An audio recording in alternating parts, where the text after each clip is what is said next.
başa yaşasa, o zaman istabalar etlerine hükünü parmakların havalar. Hükümden ne fayda zamanla yok olsa, Allah'tan buyruk bulup gelip maşa olsa, mahşerine avlağına uyatmağız betiniz. Orada bulan namaz şu zatları etiniz. Namazda kıl 5 kere, imanla bil beklerim. İmanlı bolgan kulum, men geçirmem münkerin. Haramdan nasap bolsak, halka da bolmay yaman. Namaz kıl, oraza tut, çolar sağa bek aman. Koymağamman ölmez ki bu dünyanı yelimi. Alıp gitme borcumu, ahiratta söyleme. Kişini de söyleme, eşiğinden kırlama. Uri aytma yalganını, ayt kendini bolganını. Zinalıkta yürüme, sayısız edip başını. Çarkınlarına kaydırma, Allah vergen yaşını.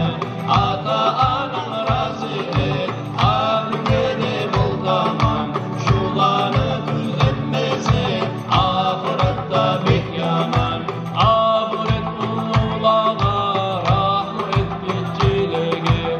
Ahine yaman bulma, ardılma içkige de. Öleceğini oyla, haram etme içine. Can alan zamanla, özüne yok uçune.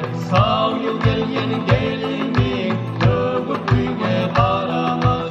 Zakat hağın çıkarmay, koyma onlar yaramaz. Sadakalı kulunu, sabırlıkla sağlarman. Can mazarında canın, kıynamaylı ağlarman. Vuri kaytarma etmey, gelgen işine kulluk. Cennette etem olsam, biraz samada umut. Konakta da salt etsin, yüzün açık boyune. Bir kama aşın bulup, dağıp olmay uyune. 7 yaşından tutup, namaz kıldır yaşına. Allah'ını aldığına, günah alma başına. Kur'an oku, alim ol, alimde de var bu yol. İslam dinini düzletse, işine düz yürütse. Bu yalancı dünyada, buraya gafıl kalmağız. Etibarı günahını, ol Resul'a salmağız. Ol Resul'a rasatla, ümmet uçun hacgıla. Resul'u suyundurur, oğan verigiz dua. Kim süze ol Resul'dan, kıyamet gün şafaat. Salavat salsın bugün, adın eşitken saat. Mevla'ya salli ve sallim daiman abadan. Ala habibika hayril halki kullihim. Mevla'ya salli ve sallim daiman abadan.